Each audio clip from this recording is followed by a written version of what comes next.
ng kasama namin dito is galing empleyado. OFW, galing OFW. Bakit ginawa ang easy? Dahil easy ang nagbigay ng big savings. OFW, walang pera yan. Promise. May pera man yan pero sapat lang. Na yung panghugot lang kapag emergencyhan. Tama ba? Sino dito ang nakakabili ng bonggang damit niya? Wala. Bigay lahat sa family. Ubos lahat. Ni pangbili ng ni pansarili, walang itinitira. Dahil kanino? Dahil sa family nyo. So, ganun din. Dito sa empowered consumerism, family nyo lang din yung gagawin yung deepest reason why kung bakit nyo gagawin yung empowered consumerism. Anong gagawin nyo? Baguhin nyo lang yung mindset nyo. Napagising nyo sa umaga dapat, good morning upline, ano po ba ang dapat kong gawin ngayong araw para magkaroon ako ng 700? Dalawang taong mai-invite ko 700, 700, 1,400. Pag nag-match 1,800, meron kang 3,200 per day. Gawin mo yun sa isang araw, sinasabi ko sa'yo. Anong gagawin mo lang? Papakilala mo lang sa upline mo. Upline mo yung magkakausap. Sino kikita? Ikaw. O, diba? Samantalang pinagsisilbihan mo yung amo mo walang ibang ginawa. Naglinis ka na nga, sisermonan ka pa, gutom ka na nga, hindi ka papakainin sa tamang oras. Tama ba? Isingit mo to, nang gagawin mo, bago ka matulog, mag-add ka na mga 20, kung kaya mong 50 tao, especially OFW. Bakit OFW? Unang-una, ito, direct to the point tayo. Unang-una, OFW. OFW ang target namin. Bakit? Kasi kaya nilang kumita ng kagaya ng kinikita nila dyan sa ibang bansa. Higit pa. Malapit pa sa family. Hindi pa napapagod, hindi pa napupuyat. Nakakakain sa tamang oras kasama ang mga mahal sa buhay. Pangalawa, sila ang may kakayahan mag-join. Kasi kapag OFW, matapang yan. Nagtitake yan ng risk. Pumunta nga dyan nang hindi alam kung manyakis ba yung amo. Kung ikukulong ba sila sa kwarto, kung gugutumin ba sila, kung sasaktan ba sila. Tama? Pumunta sila dyan nang hindi nila alam ang mangyayari. Ganon din dito sa easy. Kasi dito, malinaw na yung mangyayari sa'yo kapag tinuloy-tuloy mo to. So kung tinapangan mo nang pumunta dyan sa ibang bansa na wala kang kasama, dito tapangan mo, mas lalong tapangan mo dito. Kasi dito ang kalaban mo lang rejection. Hindi ka face-to-face mare-reject. Online na ang business natin online. Ipapakilala mo lang sa upline mo, siya ang kakausap. Ikaw ang kikita, tama ba? Napakadali. Ito ang pinakamadali sa pinakamahirap na gawain. Tama ba? Ngayon ang gagawin nyo OFW, alam ko, sinasabi nila na walang oras, walang time. Meron, may mga nagtitiktok nga dito. May nakakapag may day pa nga, tama ba? O sino dito ang sumasayaw? Papasayawin natin mamaya kasi may information number tayo. Yung oras nyong yun, pwede pa naman din kayo mag-TikTok Yung mga followers nyo sa TikTok, may mga OFW doon, i-friend nyo. Wag nyo kasing i-mindset na i-add ko to kasi para may 700 ako. No. I-add ko to para matulungan ko din parehas kami makauwi sa Pilipinas, makapag-for-good na. Kasi alam ko, baka nanay din to na katulad ko. Baka ate din to na katulad ko. Baka anak din to na katulad ko. Na namimiss na yung magulang, namimiss na yung anak, yung mga kapatid. 'Di ba? As OFW, dapat nagkakaisa kayo, full force kayo kasi isa yung mga pinagdadaanan nyo. Hindi lahat ng OFW maswerte na nakikilala ang empowered consumerism. Kasi may OFW na hindi talaga nakakapag-cellphone. Tama ba? So ikaw, nakakapag-cellphone ka, samantalahin mo. May mga OFW kasi na uuwi ako. Pag uwi ko na lang upline, gagawin yung business. No, mas maganda na nandiyan ka pa lang. Umpisahan mo na para pag uwi mo dito, may leaders ka na. Ang sarap sa pakiramdam na pagpunta mo ng airport, hindi ka man masundo ng family mo kasi nasa province, mga leader mo, susunduin ka. Tama ba? Si Prof. Janalyn uuwi ngayong November. Pupunta siya dito sa hub. Excited ang lahat ng full-timer dito. Ganun kami ka-excite na salubungin yung mga OFW na uuwi. Bakit? Excited kami na mas matuto sila, mas maturuan sila one-on-one. Tama? Yung mga naka-off cam, alam ko nakikinig yan. Baguhin nyo yung mindset nyo. Magtira kayo ng para sa sarili nyo. May mga ibang OFW kasi na ay upline, papaalam ko pa sa asawa ko. Nako. Nung pagpunta nyo nga dyan, hindi kayo pinigilan ng asawa nyo. Bakit? Yung asawa nyo, may mga asawa pa dito na hindi pa mga responsable. Tama ba? May mga asawa dito na nag-iintay na lang ng padala nyo. Tama? May mga asawa dito na pagpadala, iinom. Paano nyo makikita yung ginagawa, malayo kayo? Tumatawa si Ate Jocelyn, siguro nakaka-relate to. Ayan, di ba? Hindi niya man lang alam kung ano muna yung pinagdaanan mo bago mo kinita yung pera. Tapos pagdating dito sa Pinas, gastos dito, gastos doon, hindi ka pa ulit nagsasahod. Wala nang pera, wala na yung pinadala mo. May utang pa. Tama? So ngayon, dahil kayo ang nahihirapan dyan, dahil kayo yung may hawak ng oras nyo, kayo yung nakakaalam kung ano yung ginagawa nyo sa pang-araw-araw, isingit nyo yung easy. Kasi yung empowered consumerism, mapera. Ang gagawin nyo na lang, mag-i-invite kayo. Sa ma-invite nyo, makakatulong kayo, kikita ka pa. Tama? Kasi kung nakaya ng mga top earner, kung mga nakaya ng mga nauna, kaya nyo din. Kaya din natin. Kasi anong pagkakaiba natin? Para tayo may dalawang kamay, may dalawang mata. 'Di ba?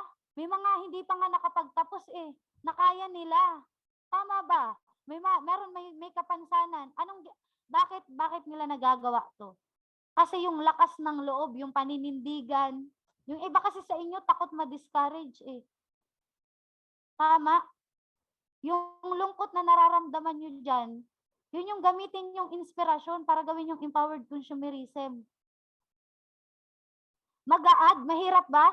Mas mahirap ba ang pag-a-add kasi sa paglilinis ng bahay? Ha? Mas mahirap ba yung pag-send script sa pag-aalaga ng bata?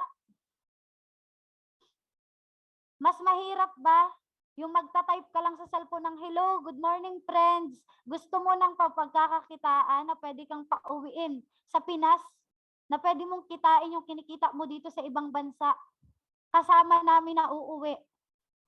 Kapag nagsabing paano, ipakilala nyo kaagad ang upline nyo kasi alam namin na busy kayo, kami yung kakausap. Pero sino yung kikita?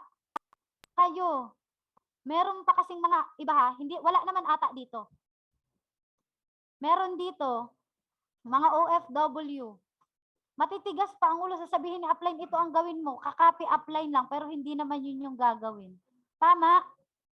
So kung ako sa inyo, wala naman kayong ibang gagawin. Kayo nga inuutusan kayo ng mga amo nyo, labagsak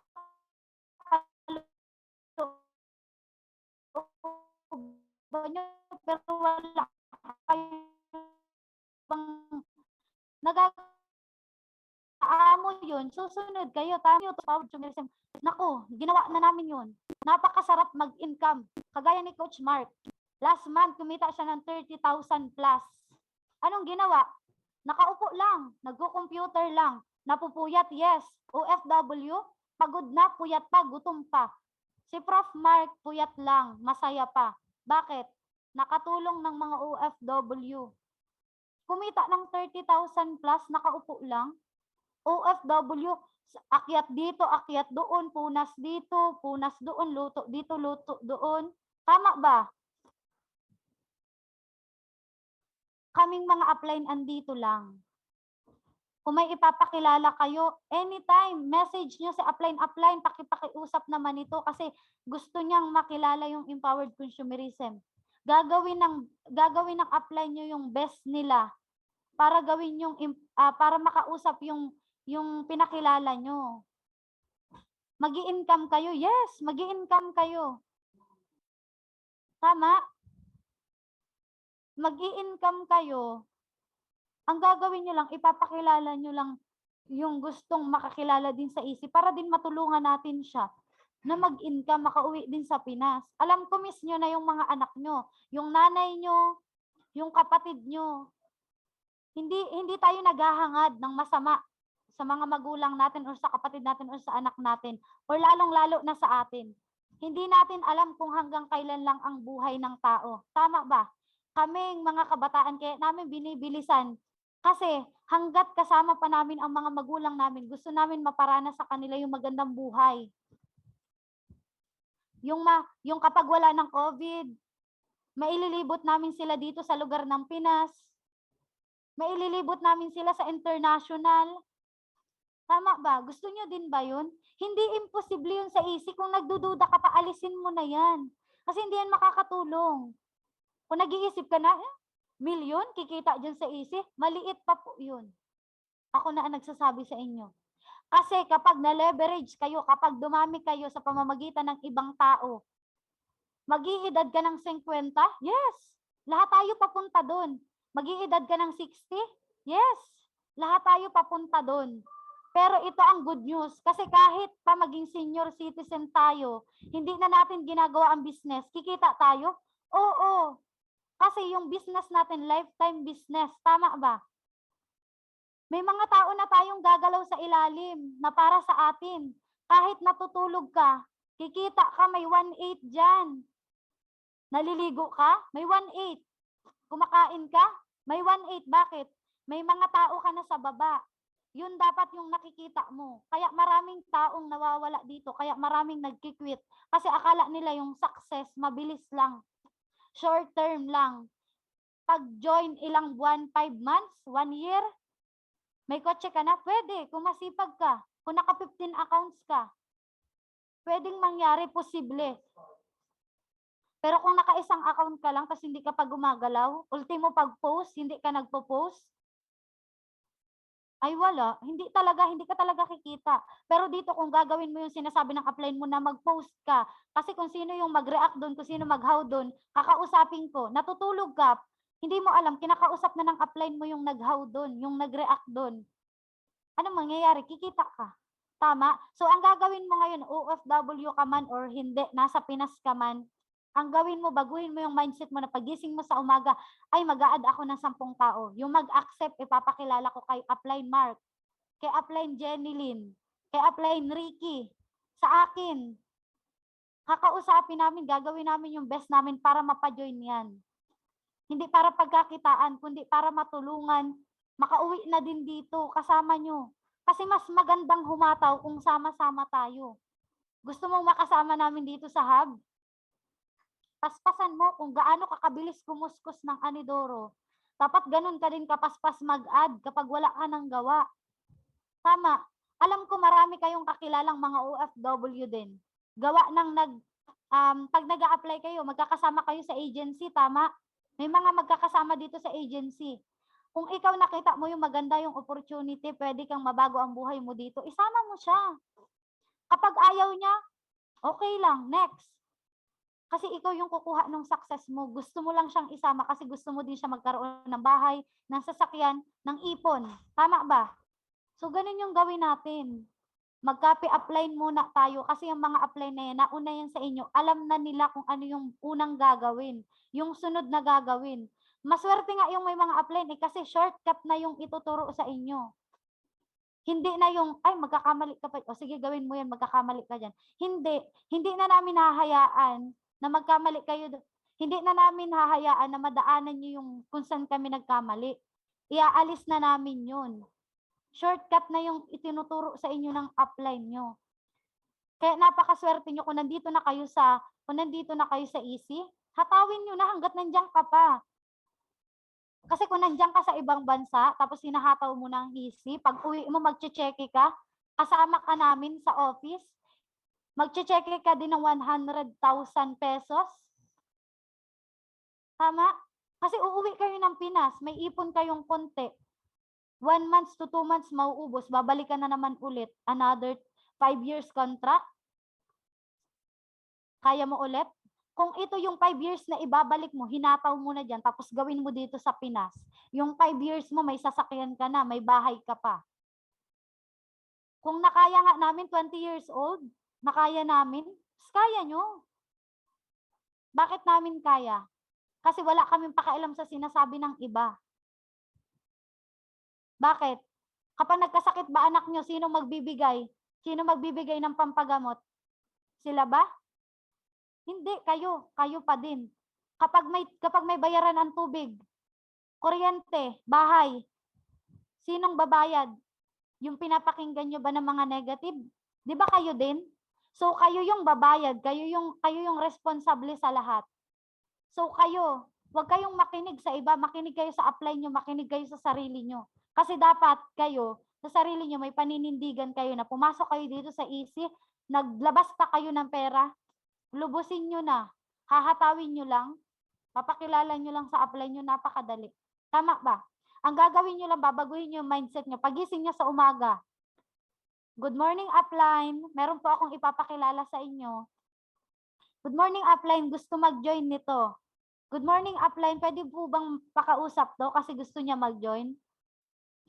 Hindi yung upline, na-reject na naman ako, ayaw mag-join ni ganito, ayoko na din. Ay, mawawala ka talaga.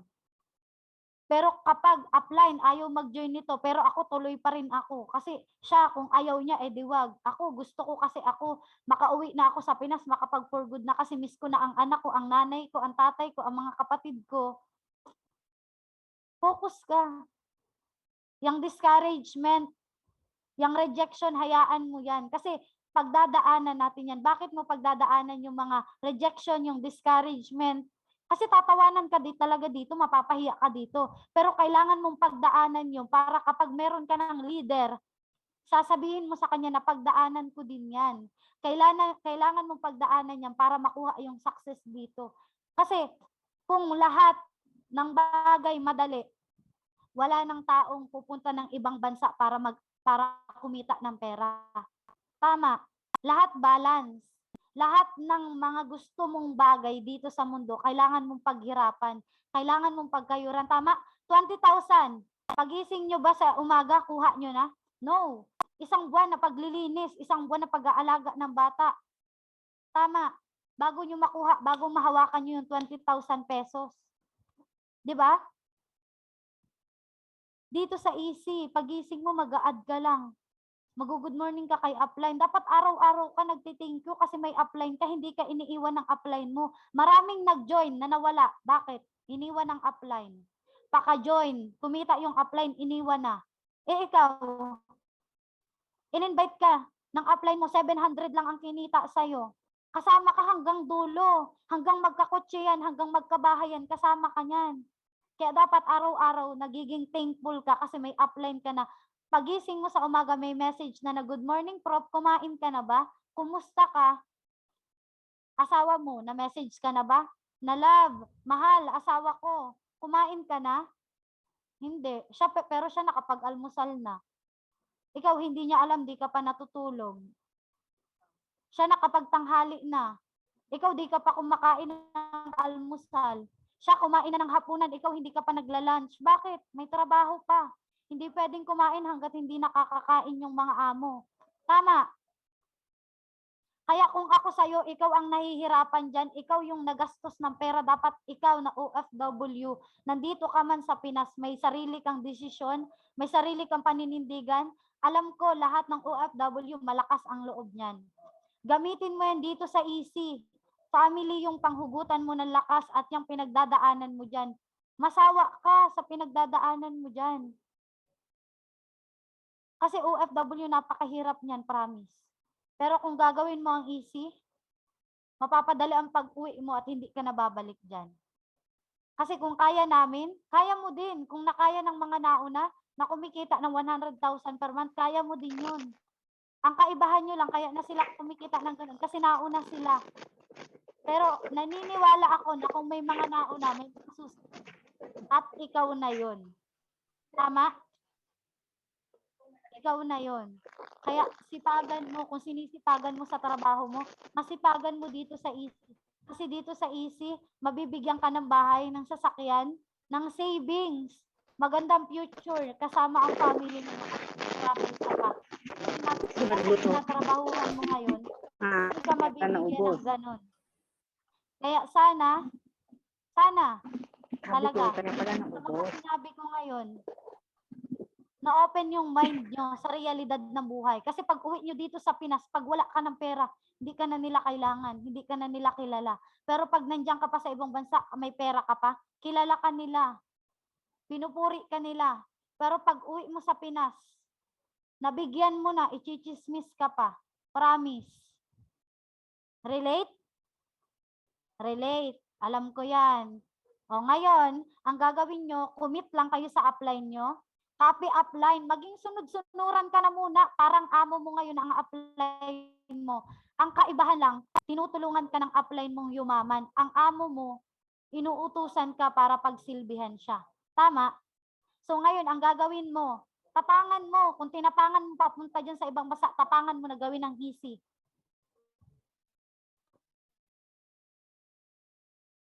Ang gaganda nyo, hindi bagay sa inyo maging OFW. Bagay sa inyo maging businessman, businesswoman. Ang bagay na hawak nyo, bag na mamahalin. Hindi walis tambo, hindi pangkuskus ng anidoro. Dapat sarili nyo, alam nyo kung ano yung halaga nyo. Pang 20,000 lang ba ako? Ako kahit ang buwan ko mag 100,000 na kinukulang pa ako kasi yung sipag natin, wala yang halaga. Kasi depende sa sipag mo kung magkano yung i-income mo dito. Pero dyan, minimum. Kapag sinabi na 20,000 lang ang sahod mo, 20,000 lang. Dito, kapag sinipagan mo ng sinipagan, kapag sinabi mo sa sarili mo na gusto kong 50,000, samahan mo ng sipag, 50,000, 60,000, 70,000, pataas pa yan. Sinasabi namin to kasi kami kumita na ng ganun. Ano lang ginawa namin, nag-add lang kami. Pinakilala lang muna namin nung una sa apply namin kasi hindi pa kami marunong. Ngayon na marunong na kami. Apply na din kami. Ipapakilala nyo lang sa amin yung mga gustong mag-join. Tama ba? Yung iba dito, sino dito yung na-invite ng iba tapos hindi naman sila yung nagpaliwanag? Oh, tama. Yung nag-invite sa inyo, iba. Tapos ang nagpaliwanag si Upline Mark, si Upline Jenny Lynn, si Upline Ricky, ako. O, diba? Ganun lang din yung gagawin nyo sa ginawa nila. Napakabilis. At alam ko, kayang-kaya nyo yun. Diba? Alam ko, miss na miss nyo na ang family nyo, kaya wag nyong tagalan dyan. Bilisan yung makauwi. Kasi mas magandang humataw pagkasama namin kayo. Ayan, tapos na po ako. Yun lamang po. Thank you so much. At sana na ko yung mga natutuloy, mga maisipan nyo kung ano talagang halaga nyo. Alam ko na hindi lang pang 20 to 30,000 yung halaga nyo. Aabot kayo ng 100,000 higit pa. Basta sipagan nyo at isingit nyo talagang easy. 2 to 3 hours. Ayan, thank you so much sa inyo lahat. Yun lamang po and good morning ulit. Ayan.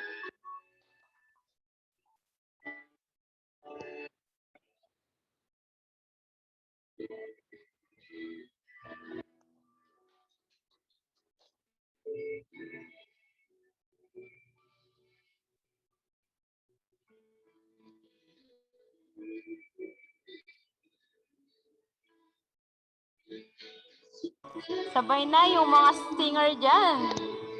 Prof. Jocelyn, kanta na. Prof. Ann, kanta na po. Prof. Liza. Nanay Sally, sayo na.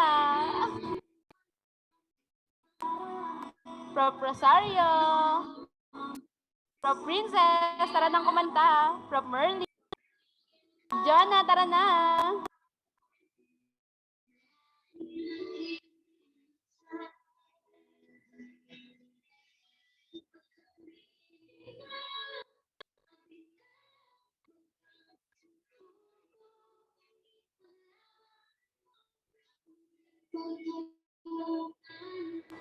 Bawal umiyak.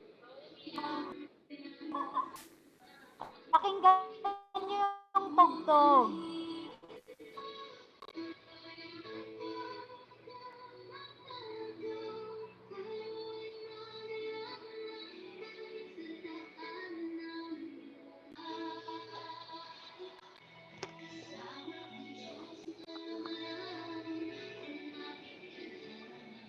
Ayan.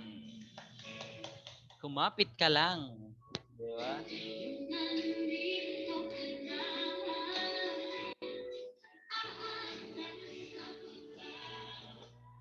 Ayan. So, thank you so much po mentor Carmela Shen Esteban. So good morning po sa inyo lahat. Kamusta po? Ayan, nalinawan po ba tayo or na-inspired po ba tayo sa nagsalita ngayon? Ayan, napakabata, 'di ba? Pero grabe. Grabe yung mindset, 'di ba? 20 years old. Siguro nung 20 years old pa yung, for example, ayan, si Upline Ricky, hindi pa siya nakakapag-isip ng ganyan, tama? Ayan. Pero ngayon, grabe, di ba? 20 years old mga kabataan, may 14 years old kami ditong kasama, pero grabe yung mindset ko mag-isip, di ba? Tinutulungan niya yung mama niya para makauwi for good sa Pilipinas, di ba? So, parang ganun lang din po kami. Hindi man po namin kayo kaano-ano, pero parang kami po yung mga magiging anak nyo na tutulong sa inyo para makapag for good kayo dito sa Pilipinas. Okay po? Ayun. So, yun po yung point namin doon. Gusto namin kayong tulungan. Kaya, dito po tayo ngayon. Nagsama-sama tayo para magkaisa, di ba? Para magkaisa, di ba? So, yun po yung gusto namin na kahit gaano karami man yung ibigay niyo sa amin kausap, kay Upline Jeneline, kay Upline Carmela, kay Upline Ricky, tatanggapin po namin yan, di ba? Kasi bukal po yung loob namin sa pagtulong sa inyo, di ba? So wag po kayong matakot sa discouragement and rejection. Gawin niyo po silang inspirasyon. Kasi yun po yung magpapalakas sa inyo, yung mga nagdi-discourage sa inyo. Tama po. Ayan. So ayun po yung napakagandang talk ni Upline Carmela Shin Esteban. So thank you so much po Upline Carmela Shin Esteban. And then syempre po ito pong meeting natin ngayon, na meet and greet po natin nagkakilala po yung bawat isa, tama. Ayan. So magkakaibang grupo pero nagkakilala. Ayan. So dito po syempre tuwing Friday po 5 AM, okay lang po ba na hingin po namin yung oras nyo para mag-meet po ulit tayo. Ayan, tuwing Friday 5 AM. Okay lang po ba? Ayan. So i-note niyo na po 'yan, tuwing Friday 5 AM. Every Friday na po 'yan. Continue na po yung meeting natin. Okay lang po ba? Ayan, so syempre okay lang yan. So thank you so much po. Ayan, so syempre, ayan, nagpapasalamat po ako sa DJ natin, kay Upline Ricky Anareta, and then kay Upline Jeneline Salindong, kay Upline Carmela Shin Esteban, and then sa mga umattend, Upline Jocelyn or Prof. Jocelyn Diasis, Prof. Ann, Prof. Glyza, Prof. Ananay Sally, and then Partner Rosario Pagdato, Prof. Princess Samantha, and then Prof. Merlin Mandakawan. Thank you so much po sa inyo lahat sa pag-attend po. And then binigyan niyo po kami ng oras para magkakilala or makilala niyo rin yung ibang business partner natin. Okay po. Totally marami po tayo. Marami tayo kaso nga lang hindi sabay-sabay ng oras. Meron pong nasa Singapore, 'di ba? Nasa Pilipinas. So kaya mga OFW po muna yung inuna namin ba sa ngayon. Pero mag-set din po kami ng date para sa mga nasa Pinas kasi hindi po sabay-sabay talaga yung oras. Okay po? Ayan. So, yun po. And thank you so much. Siyempre, bago yan, picture tayo. Di ba? Alam namin na magre-rest na po kayo. Kaya, mag-picture na po tayo para makapag-rest na po kayo. Partner Princess, okay lang ba na mag-on cam ka? Partner Merlin, para makapag-picture tayo. Ayan, labas nyo na yung mga puso nyo dyan. Mga puso, like this. Ayan. So, 1, 2, 3, smile. Ayan. Thank you so much po sa inyong lahat. Mga parts, mga prop, and then makakaasa po kayo na nandito kami, mga kabataan, mga full-timer na tutulungan kayo hanggang sa makawike for good sa Pilipinas. Kailangan lang po natin dito ng commitment. Ibig sabihin, commitment po sa training natin na dapat consistent tayong uma-attend. Kasi doon po tayo matututo. Diba? Doon po tayo matututo kung paano i-handle yung business natin. Okay po? Ayan, so thank you so much po sa inyong lahat. Ayan, happy business day po. And good morning. Thank you so much po. Thank you so much po, Ate Glyza, Ate Ann. Ayan, wala na sa Ate Prof. Cheryl. Jocelyn Diasis, thank you so much. Sa uulitin. And Pwede na po kayo mag-unmute. Pwede kayo mag-unmute. Mag-unmute po kayo para marinig namin kayo. Unmute po kayo para makapagsalita din po kayo. Ate Rosario, Nanay Sally, Partner Thank you so Princess, thank you so much. much po. Nanay Sally, pagaling ka po. Ayan, pwede na po tayo pwede na tayong Thank you so much, Prof. Jocelyn. Din po sa inyo, Upline. Sleep well. Thank you po. Good night, Love, Ma'am Ate Jocelyn. Shen. Love po sa inyong lahat. Thank you, Ate Ann. Love you all. Laban lang. Thank you, Ate Glyza. God bless po sa inyong lahat. Ate Ann, pagaling ka. Pumayat ka na. Miss na kita. Pagaling ka. Love, love. Okay na, ma'am. Sige po, pagaling po kayo. Rest na kayo, ate. Okay. Pahinga ka na, te. Rest na ikaw. Okay Thank po. Nanay you. Sally, Ate Glyza, Ate Message Rosario, nyo lang thank you ako so pag much may po. kailangan kayo, ha? Nanay Sally, Thank pagaling you. ka po, Love, Nay. love. Ate Glay. Pagaling ka, Nay. Masiyahin si Ate Glay. Tuwing Friday na natin ito, Nay, ah. Ayan, 5 bye-bye a.m. po. Bye-bye po. Anyang siya, Nay. Annyeong. Annyeong. Sige. Sige po, Nay. Miss kayong lahat yan. Yeah, we miss you too. Hi, Ate Glay. Unmute mo sa Ate Glay. Kasi may curfew. Kasi nga, Sarap yung sinanay.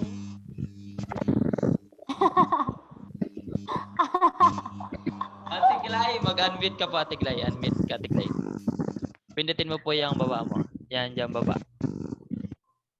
Yan ting parang mic. Yan. Yan. Okay na po. Yan, thank you so much sa inyong lahat. Nanay Sally, we miss you, Ate Glyza. Every Friday, attend kayo ng ganitong, meet and greet natin. Ayan, maintain natin to para naman makilala niyo ang isa't isa. Ayun, yun lamang. Pahinga na po kayo. Ate Glyza, pahinga ka na. See you. Nanay, palakas ka na, ya. Bye-bye po. Mag-full time ka pa dito, Nay. Water Princess, thank you so much sa pag-attend. Kung nakikinig ka, ayan, thank you so much sa iyo, na Ate Rosario. Thank you so much po sa commitment and then Ate Glay. Thank you. Happy business day. Bye-bye. Bye.